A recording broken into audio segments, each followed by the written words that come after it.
el agur jaunak tandereak y posterior agurra que voy a tocar hoy. Quiero dedicársela a todos los fallecidos durante este periodo de confinamiento, pero en especial a los que más de cerca me tocan.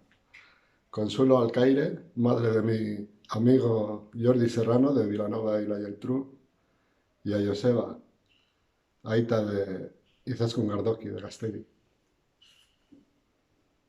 Ya.